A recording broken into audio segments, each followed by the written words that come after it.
Coffee, நிறைய கதைகள். நான் உங்கள் ரேகா. இன்றைக்கான கதை என்னை தேடி.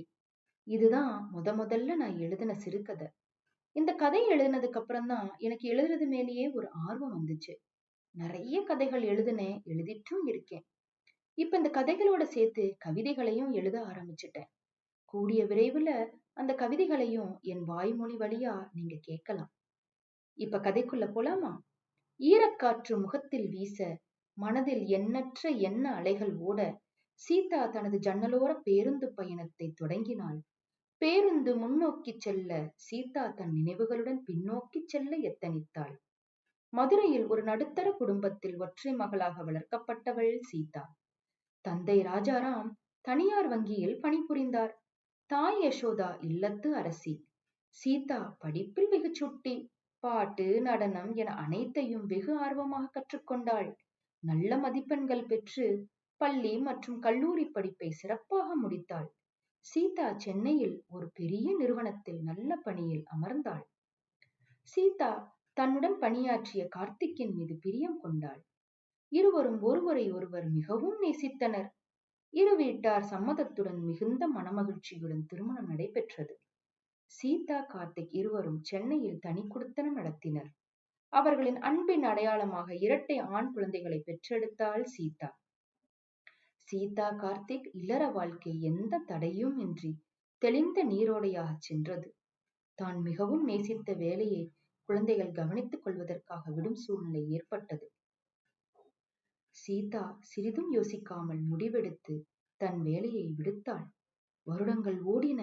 கணவன், குழந்தை, வீடு என்ற இந்த மூன்றுமே உலகம் என்றாகி போனாள் சீதா. தினமும் கடவுளிடம் இந்த அழகிய வாழ்க்கையை கொடுத்ததற்கு நன்றி தெரிவித்தாள். பிள்ளைகள் வளர வளர மகிழ்ச்சியோடு சேர்ந்து ஏதோ ஒன்று இழந்ததை போன்று உணரத் தொடங்கினாள்.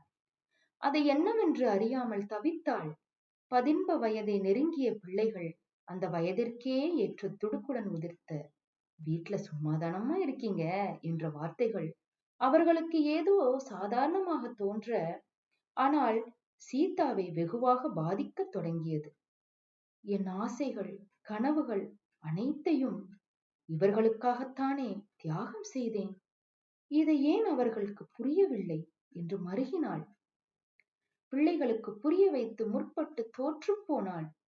அவளுக்கு மகன்களிடம் இருந்து கிடைத்த பதில், நாங்க உங்களை வேலையை விட சொல்லலையே என்றுதான். கணவனிடம் முறையிட்டாள். அறியா பிள்ளைகள் தெரியாமல் பேசுவதை பெரிதுபடுத்தாதே என்றுதான் வந்தது. தன்னுடைய தன்மானம் அடிபடுவதை உணர்ந்தாள். சீதா யார் என்ற கேள்வி அவளை துரத்தியது. எந்த கடவுளிடம் இந்த அழகான வாழ்க்கை தந்ததற்கு நன்றி தெரிவித்தாளோ அவரிடமே என்ன வாழ்க்கை இது என்று குமுறினாள். சுயபட்சாதாபம், கவலை அவளை ஆட்கொண்டது. ஒரு மாலை பொழுதில் ஜன்னலோரமாக உட்கார்ந்திருந்த சீதாவின் பார்வையில் சிலந்தி வலை ஒன்று தென்பட்டது. அதில் சிக்கிய பட்டாம்பூச்சி ஒன்றும் தென்பட்டது. சிலந்தியிடம் இருந்து தன்னை காப்பாற்றிக் கொள்ள இங்கும் அங்கும் வேகமாக அசையத் தொடங்கியது பட்டாம்பூச்சி. அந்த பட்டாம்பூச்சி அசைந்த வேகத்தில் பக்கத்தில் இருந்த ஒரு மரக்கிளையில் பட்டு சிலந்தி வலை அறுபட்டது. விட்டு விடுதலையாகி பட்டாம்பூச்சி பறந்து சென்றது. இந்த நிகழ்வு ஏனோ சீதாவை வெகுவாக பாதித்தது. தனக்காக தன்னால் மட்டுமே போராட முடியும் என்ற தெளிவு பெற்றாள். தான் முன்பு பார்த்த வேலையின் அனுபவத்தை கொண்டு மீண்டும் வேலையை தேட ஆரம்பித்தாள். அது இலகுவாக இல்லை. உலகமே வேறாகி போயிருந்தது. தான் மேம்படுத்திக் கொள்ள வேண்டிய விஷயங்கள் நிறைய உள்ளது என்பதை உணர்ந்தாள். அதற்கான தேடலில் இறங்கினாள். தன் பணிக்கு தேவையான அனைத்து விஷயங்களிலும் தன்னை மேம்படுத்திக் கொண்டாள். ஒரு விஷயத்தில் சீதா உறுதியாக இருந்தாள். தன்னுடைய தேடல் வீட்டில் இருக்கும் தன் கடமைகளை எவ்விதமும் பாதிக்கப்படக்கூடாது என்று.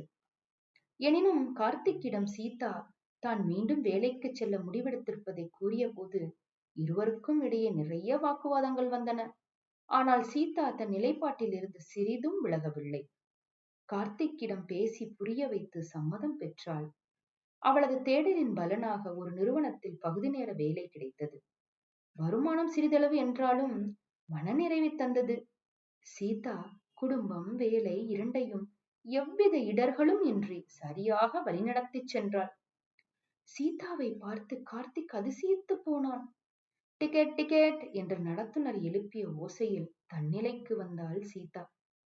டிக்கெட்டுக்கான பணத்தை எடுத்து கொடுத்த பிறகு, தினமும் எடுத்து செல்லும் கைப்பைதானே, ஏனோ இப்பொழுதெல்லாம் ஒரு தன்னம்பிக்கையும் தைரியமும் தருகிறதே என்று சீதா நினைத்தாள்.